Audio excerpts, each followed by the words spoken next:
Hello, everyone. So, for this week's lecture, I wanted to kind of touch base on basic principles of rest and recommendations of that, and also the dangers of overtraining.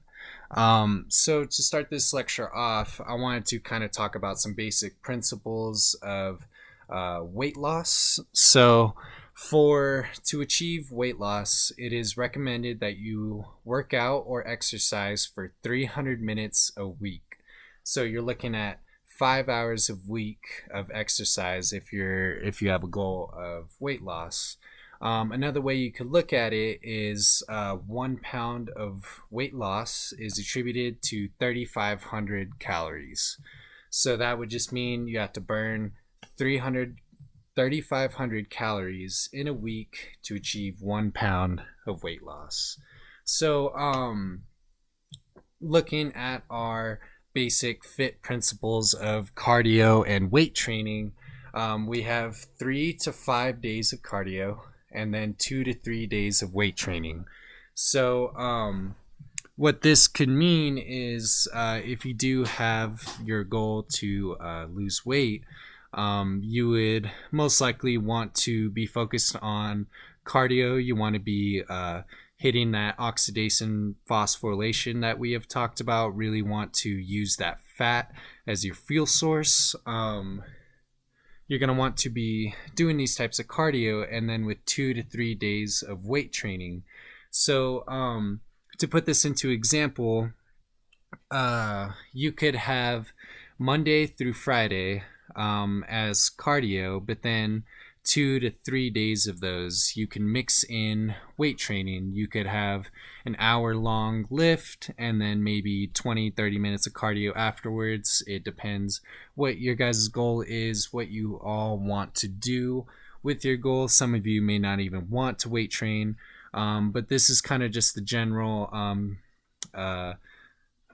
recommendation. And with resistance training, for each individual muscle group, so let's say one day we work out our chest, you're going to want 48 to 72 hours of rest before you work that same muscle again. So looking at this in the days of the week, we could do chest on Monday and then 48 to 72 hours. So either Wednesday or Thursday, you can hit chest again. And so, kind of a way we could lay this out over days of the week, we could have Monday chest, Tuesday back, Wednesday would be legs. Thursday, you could have, again, your chest. You've waited that 48 hours. And then you could either do legs, back, whatever else you want to hit. If you have a certain goal to make a certain body part stronger, a certain muscle group stronger, you can lay out this however you want. But the focus of all of this is that you want to have at least 2 days or 1 to 2 days of rest where you don't do anything. You're not going out running, you're not going out lifting light. You want pure rest days. So whenever you're in these rest periods, it's when your muscles are going to be making the neuromuscular adaptations. They're going to be becoming stronger, stuff like that. So this brings us to the concept of overtraining. Overtraining could mean you're working out 7 days a week, never giving yourself rest, or you could be working out maybe 5 days a week, 3 hours each. It could be anything. So with this concept of overtraining, it could lead to neuromuscular fatigue. So fatigue is described as the loss of muscle strength. And with this fatigue, reflexes can fade with excessive stimulation. So if you're never giving your body time to rest, body time to recuperate, your reflexes, your fade, your muscles will become weaker because they aren't given that time to relax, given that time to rest and recuperate.